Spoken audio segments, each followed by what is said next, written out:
We've come from somewhere. Tracing the Truth and Uniqueness podcast is connecting each one's to his or her ideal purpose. By listening to one or two episodes that we publish every month, you learn extraordinary stories from fabulous people from around the world. They either teach you, empower you, edify you, encourage you. They are saving people's lives.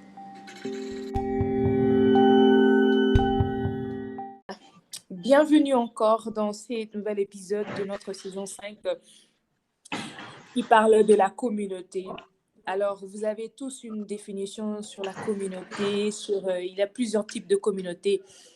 Alors, Chasing the Truth and Uniqueness aujourd'hui a choisi une personne particulière qui nous vient de la République du Congo, précisément dans la ville de Pointe-Noire.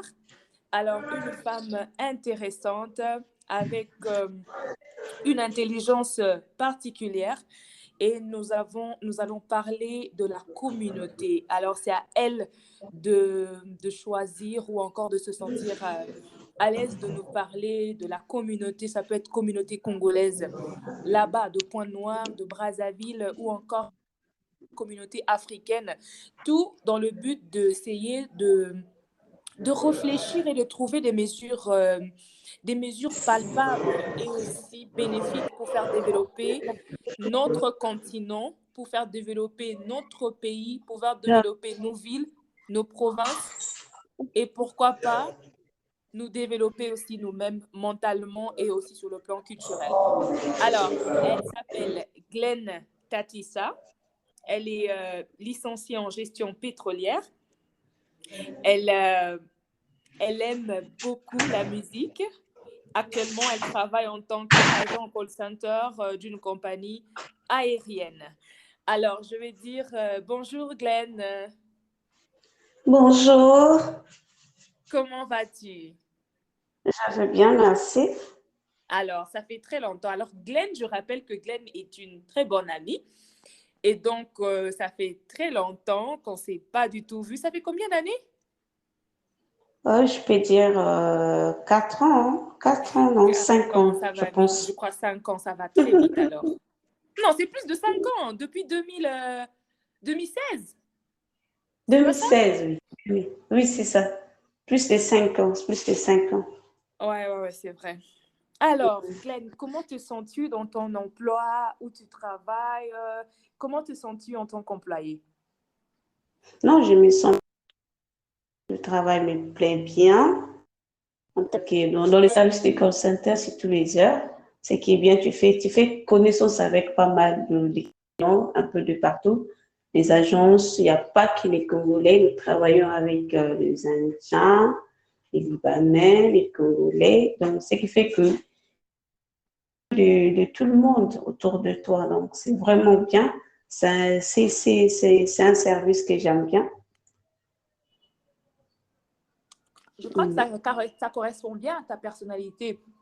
On recrute, je pense que dans ce genre de poste, tu vas me dire si j'ai tort, si j'ai raison, on recrute des personnalités qui ont une bonne adaptabilité dans un environnement multiculturel, n'est-ce pas? Oui. Et qui parlent aussi couramment la langue.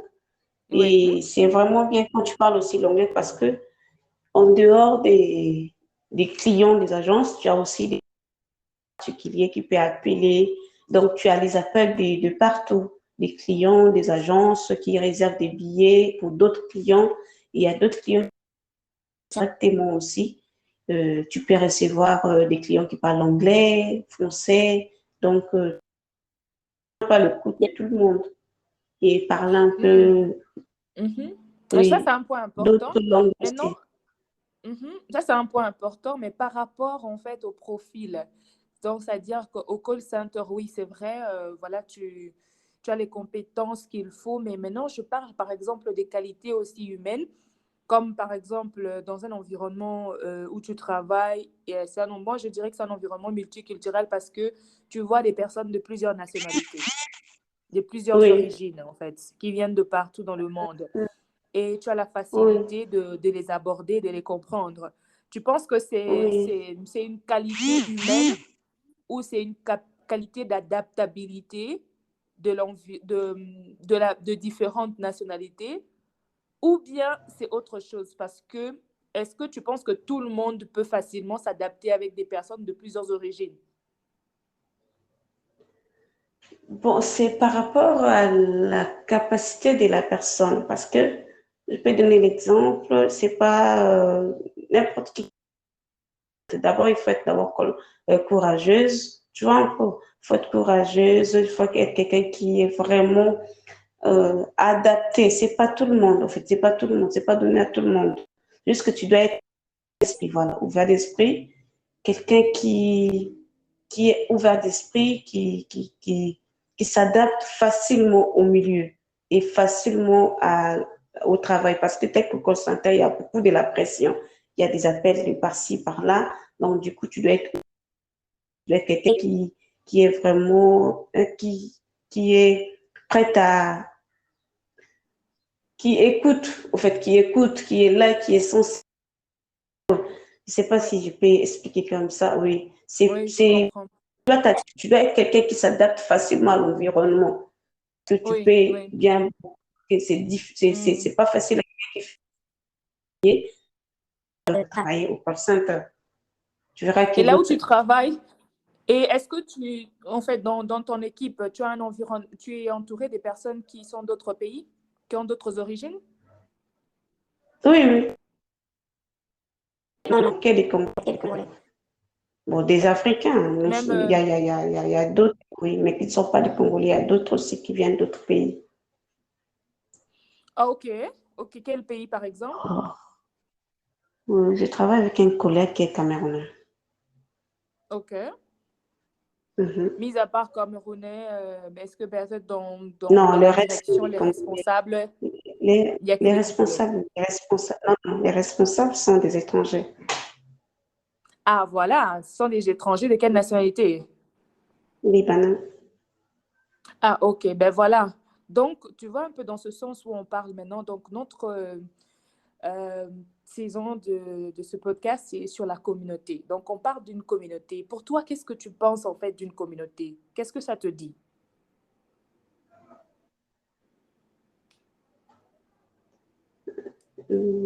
Qu'est-ce que je peux dire? Une communauté, c'est l'ensemble de, je peux dire, deux ou trois nationalités, je peux dire, ou soit trois origines qui vivent ensemble. C'est tout ça qui peut faire une communauté.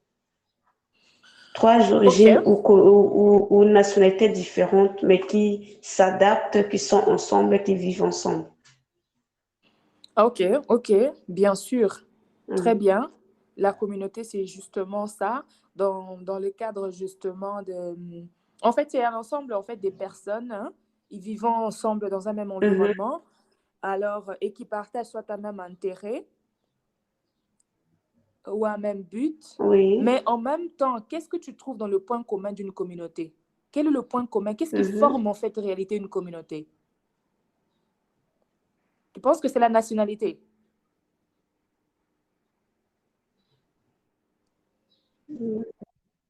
Non, c'est pas seulement la nationalité.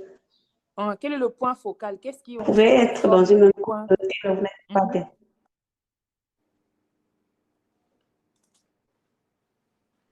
C'est ça. Qu'est-ce qui compose vraiment? Quel est le point essentiel d'une Vivre, communauté? Ah, voilà. Oh, savoir. ça j'aime. Ça j'adore. Ça, c'est, je pense que, oh là là, ça j'aime. En fait, le point commun de ce que tu viens de dire, je pense que c'est ça. C'est exactement ça, c'est le savoir-vivre. C'est ce qui forme une communauté. Oui. Ok. Non, mais c'est tellement génial, en fait. J'aime ce que tu as dit. Et alors, dis-moi un peu, dans ta communauté, en fait, tu veux parler, par exemple, à part Pointe-Noire, tu as été dans combien de villes, soit du Congo, de la République du Congo ou en dehors de ton pays? Tu as été dans combien de villes? Donc, je peux dire qu'en dehors, c'est vrai qu'à Pointe-Noire, j'ai mis du temps. Et la seule ville que j'ai aussi vraiment mis du temps, c'est Brazzaville, Oui. j'étais juste de passage. J'avais juste fait une semaine. Mais là où j'ai vraiment mis du temps, c'est Pointe-Noire. Dès que j'ai quitté Kinshasa, je suis venue à Pointe-Noire. Dès 2014 jusqu'à présent, je suis à Pointe-Noire.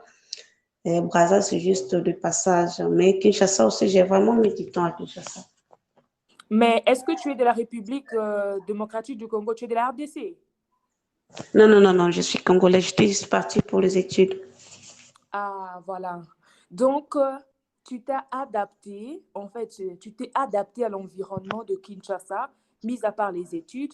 Tu t'es adapté à Pointe-Noire, où tu n'es pas natif de là. Tu es natif de Brazza, n'est-ce pas? Tu es né à Brazza. Ouais. Mais bon, est-ce que tu penses que pour t'adapter dans un environnement, il faut quoi? Qu'est-ce qu'il faut pour mieux s'adapter dans un environnement? Qu'est-ce que je peux dire pour s'adapter?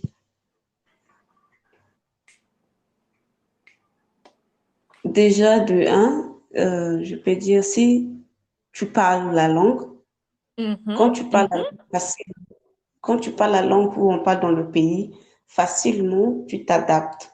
Très bien, yes, ça c'est vrai. D'abord, ça commence d'abord par la langue.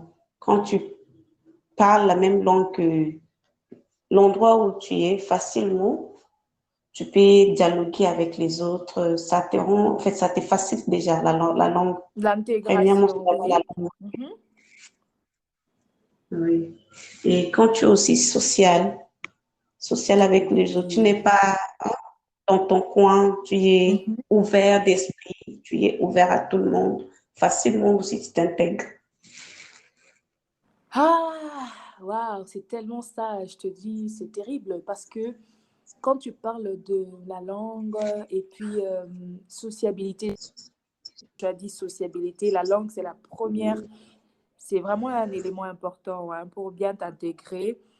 Maintenant, quand tu parles de la sociabilité, être social, je pense que on est différent en fait parce que la communauté, bon, les Américains nous montrent une forme de communauté, hein. Les Européens là-bas en Europe, ils nous montrent aussi leur modèle, la manière dont ils se constituent en communauté. Mais tu penses qu'on est différent entre les Européens, les communautés européennes, américaines et nous, africaines? Pardon, je n'ai pas compris. Tu penses qu'on est différent, hein, les communautés européennes, africaines et américaines? On a une différence. Bon, il y a une différence pour ceux qui n'ont pas plus voyagé ou ceux qui sont focus sur l'histoire de, comment on appelle ça, euh, africain, tu vois, non? Genre, Oui. parce que même il y a d'autres, entre les Européens et les Américains, dans sa tête, ça rentre pas, genre, il se dit, bon, les Noirs restent Noirs. Mais quand tu es quelqu'un qui a un peu plus, ouais, qui a un peu plus fréquenté, je verrais que la personne peut te dire que non, cette personne, elle n'est pas bonne, ou bien cette origine n'est pas bonne. Tu te rends compte que non, la personne, en s'approchant, en causant avec la personne, ou soit en vivant avec la personne, tu te dis que non, la personne n'est pas ce que j'entends parler, tu vois. Donc, c'est Oui. juste, ça dépend de la personne. Et de là où l'environnement où tu as peut-être grandi, ou l'environnement, comment on t'a accueilli, Oui. comment est-ce que tu Mhm. as vécu avec les gens avec qui tu vivais, tu vois, à l'instant. Oui. Oui. Oui, oui, oui, c'est vrai, c'est très important ce que tu dis, hein. Donc, l'environnement aussi joue un rôle important. Mais on a l'impression que, par exemple, parle-moi un peu, juste un peu de comment est-ce que vous vivez là-bas à Pointe-Noire, la culture. Bon, je peux dire, en grosso modo, ils sont joviales. Les Congolais sont joviales. C'est pas, comme je dis, à 100%. Comme je te dis, dans tout le pays, tu verras peut-être qu'il y a une communauté, il y a une partie des gens qui sont joviales, il y a d'autres qui sont catégoriques, mais la majorité est joviale, en tout cas.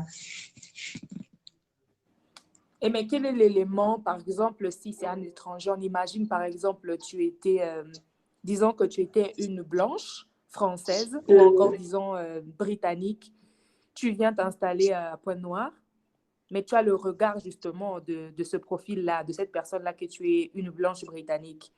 quelle est la chose qui pourrait te décevoir un peu à Pointe-Noire si tu étais une blanche?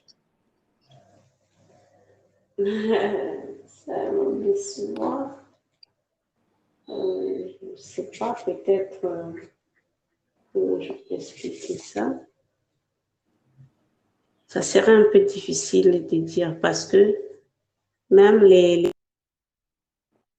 chacun voit la ville ou le pays à sa façon. Parce qu'il y a d'autres, tu vas voir, ils viennent pour le tourisme, ils viennent visiter, c'est dit waouh, c'est un beau pays. Mais par rapport aux endroits qui va aller. Prenons le cas un étranger qui arrive, si il reste en ville, tu verras que la mentalité de ceux qui sont en ville sont différents avec ceux qui sont dans les quartiers. La mentalité est tellement différente que ça serait un peu difficile de dire parce que chaque quartier ou chaque secteur a sa mentalité. Tu verras que peut-être dans d'autres secteurs où ils ne sont pas habitués de voir un blanc, ils seront un peu étourdis, ils seront un peu, tu vois, genre, ah, un blanc, ah, et tout ça. Soit, je ne sais pas, mais quand tu arrives en ville, vu qu'il y a tellement de gens qui viennent dans les sites touristiques, quand tu arrives, on t'accueille bien, il y a beaucoup des endroits où tu peux visiter, mais expliquer clairement, c'est comme j'ai dit tout à l'heure, tu verras qu'il y a d'autres qui ont déjà cette mentalité que les Blancs maltraitent les Noirs. Tu vois, les Blancs traitent les Noirs comme des esclaves.